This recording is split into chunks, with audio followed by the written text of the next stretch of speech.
Wassalatu wassalamu ala rasulillah. Abad, assalamu alaikum wa rahmatullahi wa barakatuh. Et bienvenue à tous pour notre cours d'aujourd'hui, Inch'Allah.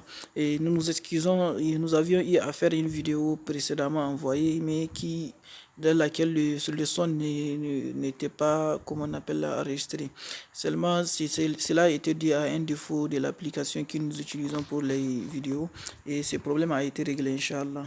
Donc, aujourd'hui, nous allons aborder la dernière partie de notre cours sur les caractéristiques des lettres arabes.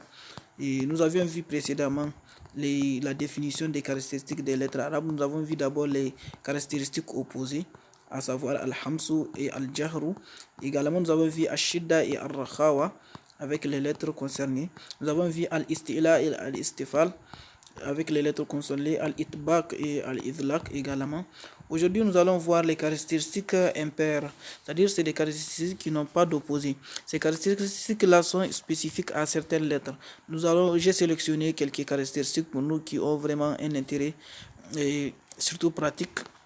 Nous allons débuter avec la première caractéristique, c'est as-safir ou sifflement. C'est un son ajouté qui sort d'entre les lèvres. Ces lettres sont également appelées les lettres sifflantes. Vous allez remarquer qu'il y a un sifflement lors de la prononciation de ces trois lettres-là. Il s'agit de la lettre sin, la lettre zay et la lettre sad.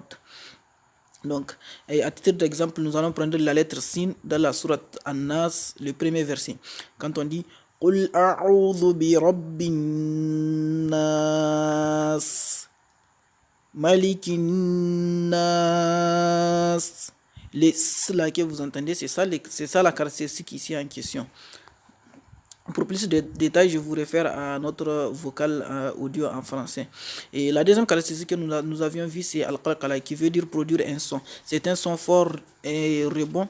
C'est un fort rebond ou écho de la lettre lorsqu'elle porte un soukoun. Cette caractéristique est particulière à 5 lettres. La lettre dal, la lettre jim, la lettre ba, la lettre ta et la lettre qaf. Ces lettres, quand elles portent un soukoun, elles ne sont pas liées comme on appelle habituellement, comme on a l'habitude de lire avec les autres lettres. La lettre da, on va dire par exemple, je vais directement appliquer sur des versets. On ne dira pas la uqsimu bihazal balad. On dira la uqsimu bihazal baladi.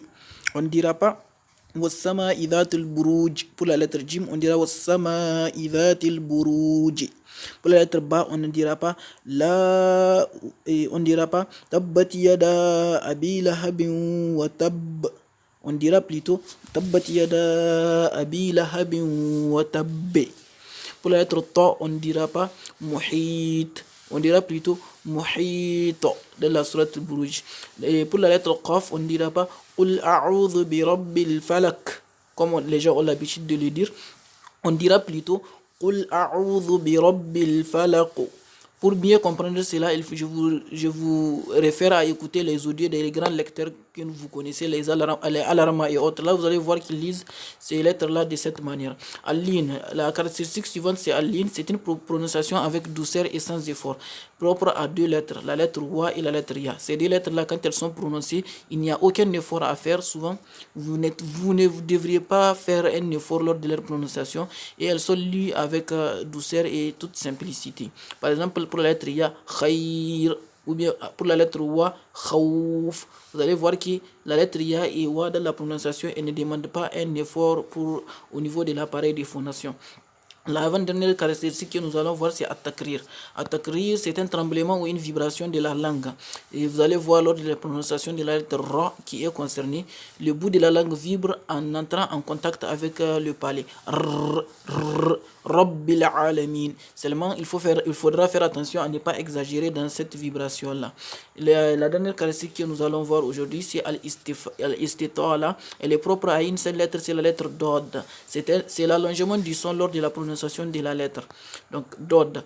Cette lettre Dod là, lors de sa prononciation, vous avez un allongement de son temps de prononciation. Si vous utilisez son point d'articulation comme nous l'avons décrit dans les premiers cours, vous aurez, Inch'Allah, cette caractéristique-là dans la lecture. Et techniquement, vous avez le point d'articulation de la lettre d'ordre sur le côté de la langue qui déborde jusqu'au niveau du point d'articulation de la lettre lam. Et nous allons nous arrêter aujourd'hui ici pour ce cours. Nous avions terminé le cours sur les caractéristiques des lettres arabes. Inch'Allah, le lundi, nous allons aborder les règles de tajwid, Inch'Allah, proprement dites.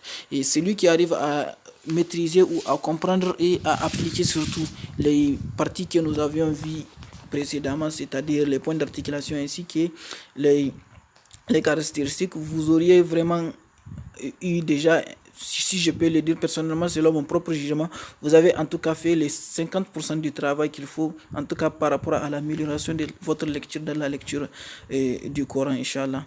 Et qu'Allah nous facilite l'application également. Et sur ce, je vous dis à la prochaine vidéo, Inch'Allah. Assalamu alaikum wa rahmatullahi wa barakatuh.